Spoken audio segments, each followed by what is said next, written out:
I'm just joking. I've been stuck on an elevator before, and it made me probably want to just like. I don't like that. Like, you know, I because my grandma's Cuban. She always imposed that fear on you. So I watched Tower of Terror. Like, the elevator's gonna get. I will not go on that ride. I will not go on that. I get scared, but I still do. But it. Tell them I want one of the big ones. I didn't say venti. Instead of chai tea, I told him I needed a chia tea. A chia tea. Beth ordered the mocha. Yeah, she said the mocha. Yeah. And Todd is repeating this to the speaker exactly the way pumpkin. that Somebody got pumpkin. Yeah. Pumpkin. I remember. Everybody see that he's frozen, or are we frozen? Are we in the purgatory of StreamYard? Animals in overload right now. Way to go, Pax. Oh, we got our own show. Hey. Oh, yeah. Hey, welcome to the Animal Show. We can do whatever we want. Well, that's right, Jim. We're getting crazy on the Animal Podcast. We're here with a special guest, Wojo. He's a co-host of the Banter Richie B. Like and subscribe to all of Richie B's stuff. And Wojo, what's your name again? Mr. Wojo. Back to you, Bob. Oh, we just took over his shit. Ever since the horse and chili, shit went everywhere, yeah. Ever since the Pax came in. The Pax invaded the animal hour. There's poltergeist, witches, Bigfoot, wild puss. Gates of hell.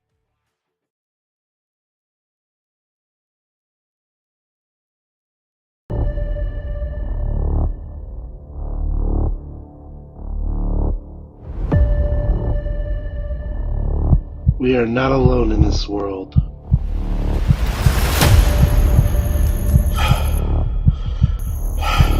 We are being watched. Join me on Animal Paranormal Live.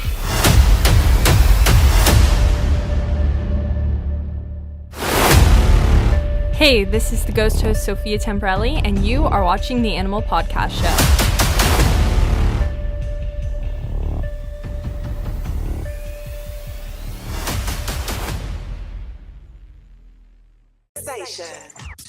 Online, digital, Yeah. It's time for your favorite host. What's up? How's it going, everybody? This is the Animal Podcast Show on an amazing Saturday night. How's it going, people? I miss y'all. I know we just had a show Wednesday, a few days ago. So, with Sarah and Rob, amazing guys. Hey, everybody, Andrew. Hey, Brandy. Hey, Jenny. How's it going? Miss you guys. But yeah, we're just celebrating my daughter's pre-birthday. We're going to Disney World tomorrow, leaving tomorrow, so we're going on vacation. I'll be back on Wednesday night when we go live again. So yeah, no, I just wanted to talk a little bit. I went trick-or-treating with my kids, and it's kind of interesting. On I don't know about you, the past couple of years, Halloween's been kind of dead. I don't know about you, but it feels not Halloween anymore. We went out, there was a lot of people, but no people passing out candy. But there's rumors out there say people are afraid. I don't know, but I don't know. Halloween's not the same anymore like it used to be, like we were kids growing up. But anyways, I don't know. Put it on the comments if you feel the same way. If you guys are having the same issues with Halloween this year. Yeah, the energy was definitely different this year. Felt dead to me, But we're gonna have a great show. We got an amazing guest here. We're gonna go Bigfoot tonight. Talk about all things Bigfoot, and we're gonna have a great show for you tonight. And John Urban will be joining me here on my show. So let's bring him up on here. And let's have some fun. What's up, man? Hey, glad to be on the show. Dude, definitely, man. So man, I don't know if you were here when I was talking about Halloween, but I don't know about you, but Halloween definitely feels weird this year. I don't know about you, but when I was taking my kids out, I was like, where the heck? And no one's passing out candy like it was. I mean, there's a lot of people, but not a lot of people passing candy. Is that the same in your area? Well, with me, I mean, I'm an old single guy, so I don't have kids. And I actually kind of took over my parents' house after they passed away. So I live in a retirement area, so we don't have kids in my area. But the whole thing is, I mean, I was born in the early 60s, and growing up, I had two older brothers. We're all about 3 years apart. So like in the mid-late 60s, our parents would trust us to go out trick-or-treating by ourselves. Yeah. I mean, they'd tell us, you know, someone came in a car, not to go in people's car and all that stuff, candy the van, all that stuff. But they trust, and we would always go out at dark, you know? Yeah. And we'd be out all night to our, you know, bags were full and everything. And we didn't really worry about it. Now everyone's afraid. First off, they go out sometimes during the day, which to me isn't fun. Yeah. But yeah, people are afraid and all these things. Yeah, it's kind of a killjoy, you know? So yeah, it's definitely different. Yeah, especially living here in Florida. It's hot as hell here. Well, I'm in Florida too. I'm in the Tampa area. Yeah, I'm Southwest Cape Coral, so it's nuts how hot it's like. If you want to come to Florida, visit. If you want to know what hell feels like, come to Florida. You know, if you want to be burning and sunburn. So yeah, you know, that should be a markup for Florida. Come to hell. No, but all things aside, man. Actually, one thing I really love about talking about people that especially love Bigfoot, because Bigfoot, like, I'm a big fan of Bigfoot. I love all things Bigfoot, all things cryptid, pretty much anything that's like Wolfman, UFO, anything like crazy that's crazy out there that could be imaginable. You know what I mean? But John, let's talk about you for a second. Let's tell me a little bit about you, how you got into this and why you do it. Okay, well, I actually got a couple props with me, as you can kind of see in the background. Yeah, that's awesome. I was looking, like, holy crap! I see the Bigfoot thing there in the background. That's awesome. If you look in the back there, I got my mannequin I take when I go to Bigfoot conferences and stuff. But okay, how I like to start off is that a lot of times people say, "Oh, I've been into Taylor Swift my whole life. I've been into New York Giants my whole life, and everything." And it's an exaggeration, but with me, I have been into Bigfoot all my life. And the deal is that when a lot of people, you know, people say, "Oh, how did you get into Bigfoot?" And some will say it was the Roger Patterson film, or maybe the Legend of Boggy Creek, or Harry and the Hendersons. But I disagree with all that. I think if you lived in this country in the early mid 60s on forward, and your parents had a TV in the house and they weren't strongly opposed to Christmas, your introduction to Bigfoot was Bumble from Rudolph the Red-Nosed Reindeer. Yeah. Oh, yeah. And I was born in the winter 63. In the following year, it came on. So every year I saw this thing. And I was fascinated with this Bumble creature. And then when the Patterson film came out in the late 60s, Roger Patterson made a documentary about it. And it was at the movie theaters. And I was interested in Bumble. I was a little kid, maybe 5, I don't know, 4 or 5. My parents took me to the movie theater, and I saw the Patterson film on the big screen. I'm like, oh, my God, Bumble's real. And then a few years later, when I was 9, the Legend of Boggy Creek movie came out. Again, my parents took me to the theater to see this thing. So as far back as I can remember, I've always been fascinated by Bigfoot. That's awesome, man. That's really cool. It's like, what's that guy there on the right? Oh, no, that is Bigfoot right there on the right. The Bigfoot man? Yeah, that's cool. I found it at Walmart for Valentine's Day. It's giant. And, that's awesome, man. It's almost as big as I am. Oh, that's really cool, man. That's awesome. But yeah, man, that's awesome.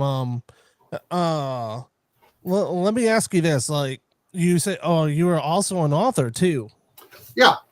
Well, it's kind of strange. I'm both an author and an illustrator. I mean, I started writing as early as back in my junior high school newspaper and high school paper and stuff. And I've also a musician. I was in a heavy metal band, you know, hence the hair. Yeah.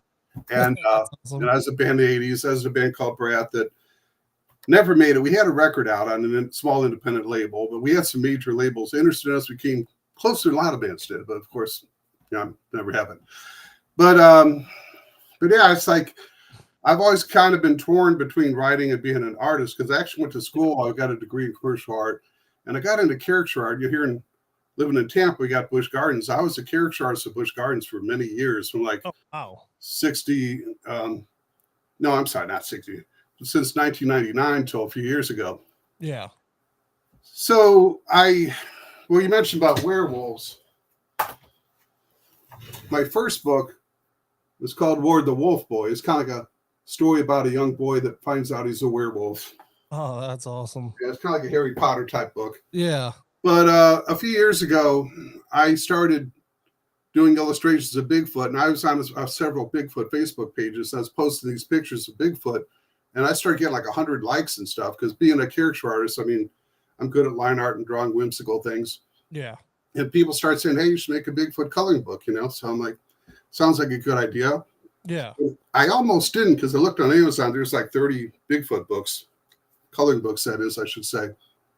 But most of them were very childlike. They had the happy, frumpy Bigfoot frolicking in the woods with the forest creatures and stuff. So I decided, forget that, man. I'm going to make mine more realistic.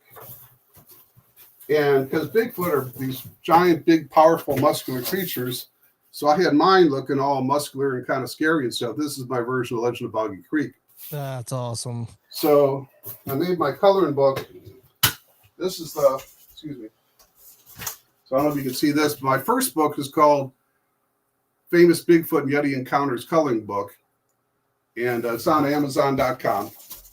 And so what I did, even though it's a coloring book, it's still kind of cool for adults, because I went back and made I took all the famous encounters, like the Patterson film, Legend of Boggy Creek, and the Mojo Missouri Monster, and the Ape Canyon, and all these things. So it has all these things on there. So it's kind of educational for kids, because I have a 2-page glossary saying what all the creatures are like, the years they saw, and all that. Yeah. I've had that for a few years. So that was my first Bigfoot book. That's really cool. Now, talking about the Patterson film, I know that's a very famous film for a very long time. I know they've been talking about kind of like using this scientific stuff, so kind of bring out the face and stuff like that. That's awesome. Yeah, that's real. She's in my coloring book too. That's my drawing of the Patterson film. That's awesome. Yeah, that's so cool. They talk about coloring is very therapeutic, Brandy. Yeah. I love doing it too, especially with my kids. It's so fun. But no, just the film there. It's very interesting to say, because like I know a lot of people have tried to debunk it and say, oh, it's real, or is it some guy in a suit, But what's your thoughts about the Patterson theory? All right. Well, long story short, I believe it's real. Yeah. And the whole thing is this Roger Patterson and Bob Giblin, they're a bunch of rodeo cowboys. I mean, as far as I know, they weren't super rich. They're just regular Joes. Yeah. And I think they're in just the right place, the right time. They heard about some Bigfoot footprints. They went out there to make a documentary. And the whole thing about Bigfoot counters, whenever you see one, is I think they're intelligent creatures that are aware of the woods. That's where they live. So I think they're aware of you coming in before you're aware of them. So just every now and then there's a chance encounter where they mess up. Maybe they had an argument with their wife, or the kids driving crazy, they're not paying attention. Yeah. Oh man, gosh, someone saw me, and boom, they're gone. So I think they were just in the right place, the right time. They saw one, but it's just 50 years. Nobody's really officially debunked it. And the whole thing is, I mean, you can see the muscles rippling in the back and the legs. The arms are extended down the knee. And the thing about having long arms like that, you can get arm extensions, but they'd be like this. You can't get an arm extension that can bend at the wrist, I just get so tired of the argument. I don't even mess with it. I just think it's just, it's just too good to be made in the late 60s. I mean, back in the late 60s, you ever watch Addams Family or old movies? The gorilla suits are all big and bulky. I mean, they didn't have anything that amazing. It's hard to make that now. And the last thing I'll say about it is, let's say Patterson was able to find someone that could make a good suit. Let's say he gave them $5,000. And they said, don't tell anybody. Then all of a sudden the thing goes viral across the world. They'd say, screw the $5,000. Well, don't you think you'd want to step forward and get credit for making that? So I think if somebody made that costume, they would step forward. And if they made it once, they could make it again. So until somebody comes up and shows the costume as good as the Patterson film, I'm not going to believe it. I believe it's real.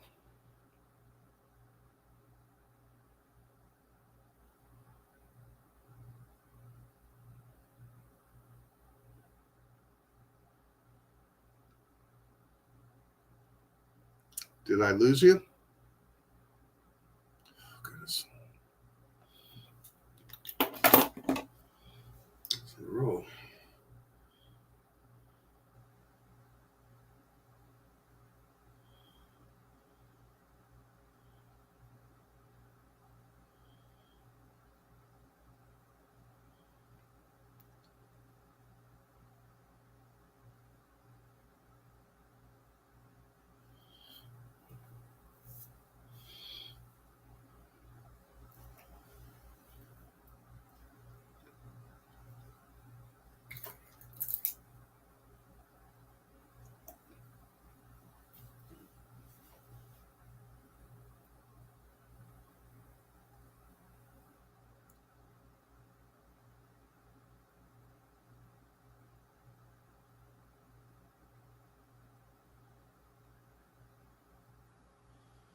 Can you hear me?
Shit. Hello? Are we Hey, back? I am back. I hope you didn't lose anybody. Wow. No. People are sorry about that, everybody. My power's been going on and off. That's It's like the Florida. third time, huh? Hey, my friend Gene Tewksbury's on. Hi, Gene. Yeah, wow. That's what happens when you live in Florida after these freaking hurricanes. Sorry, guys. I'm back.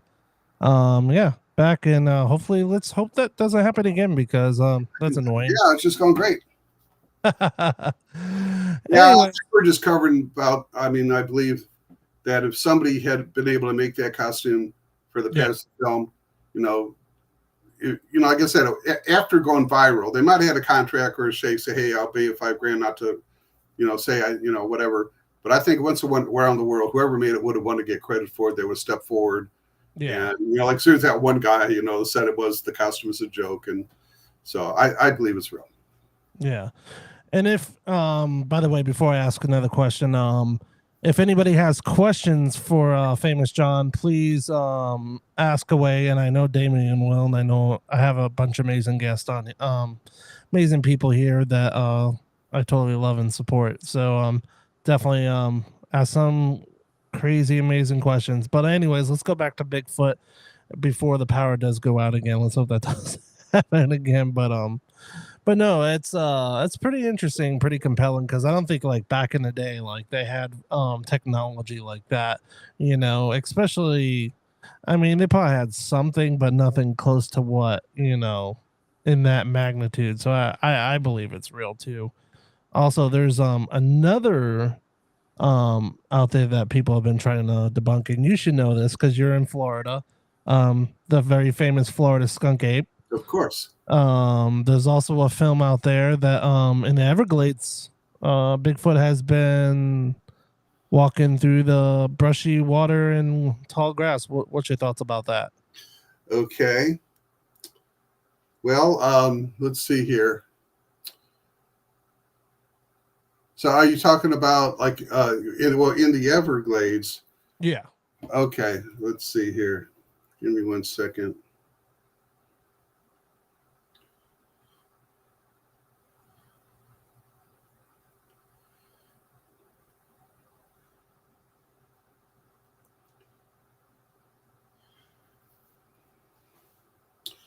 Yeah, I mean, definitely Everglades is a hot spot because basically Everglades is crazy. That I mean, of course, you got alligators. They got 2,000 crocodiles down there. They got the anacondas down there. And what a lot of people don't know about the Everglades is open to the ocean, so bull sharks actually swim in the Everglades. Yep. So I got a friend of mine named David Shealy that owns the Skunk Ape headquarters that's right in the Everglades. Yep. And he's got a little camp down there. I've been there, and he actually sells my books. He's one of my top sellers. And over the few years, we got to be very good friends. And I think in the year 2000, he filmed a very convincing film. That's what probably you're thinking about. So it's kind of one of the longer films. Because usually what's frustrating, usually Bigfoot films are a matter of seconds. Before you can even get a good look, it's gone. This one, you see this thing walking through the marsh. And I remember Finding Bigfoot did a show down there. And if you remember that Finding Bigfoot show, they had Bobo, the guy that's like 6'8" or whatever.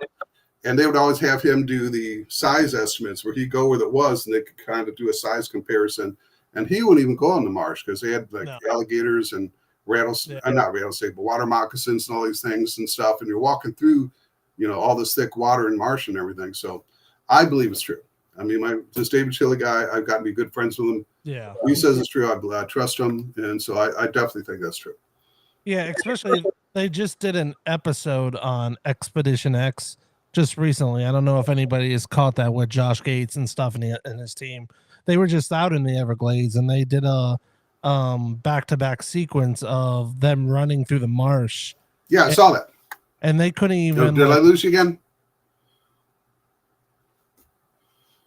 And they couldn't even replicate it because of how, they're like, how can something that strong run that fast in that water? And of course, none other, your skunk ape or / Bigfoot. You know what I mean? Oh, did I just lost power again? Okay. What happened? Oh, hey. All right, you're talking about that I saw that show you're talking about, that new one that I can't remember the title, Lost Files or something. Expedition X. Yeah. Was that the one that had the girl retrace the steps? Yeah. Well, that was my friend David Shealy that was in that film. Yeah. And she was saying she couldn't keep up because they trained it.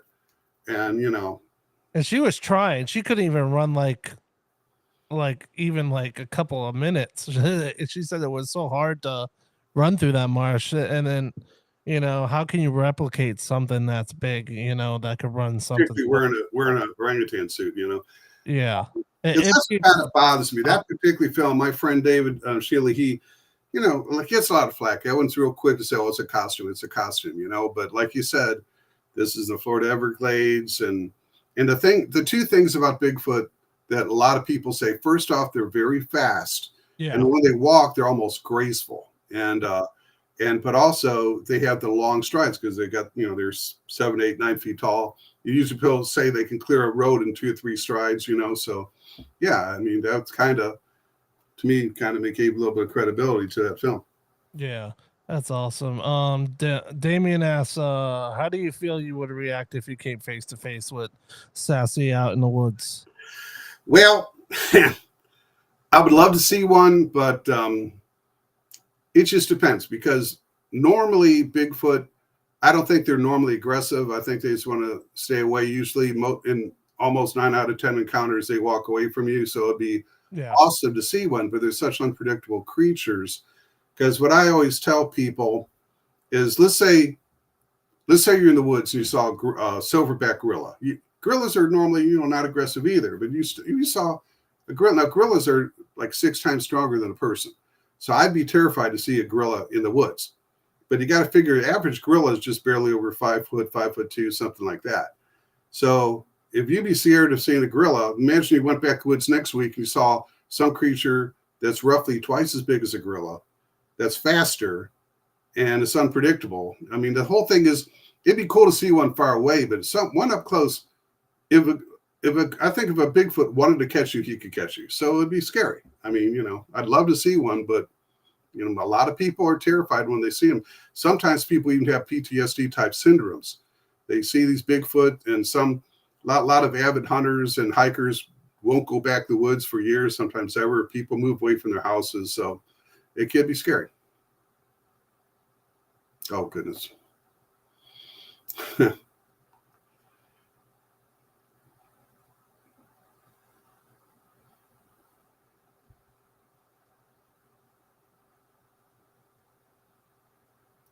Did we lose each other again?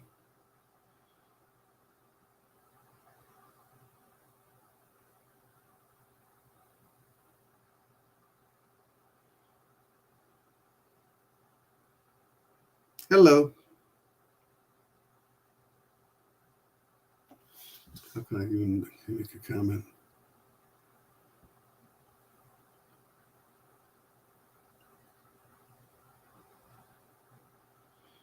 Mm-mm-mm-mm-mm.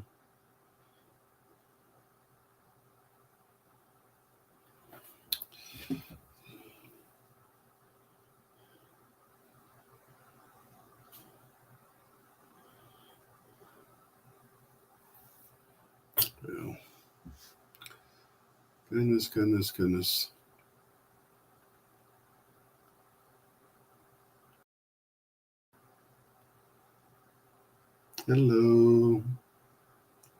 Hello.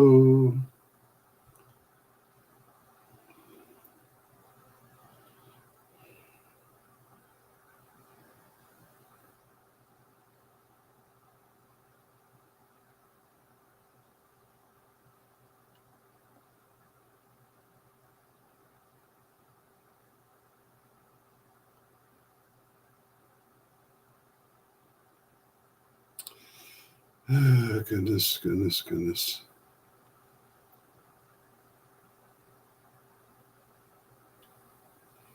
I can't even post.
Jesus.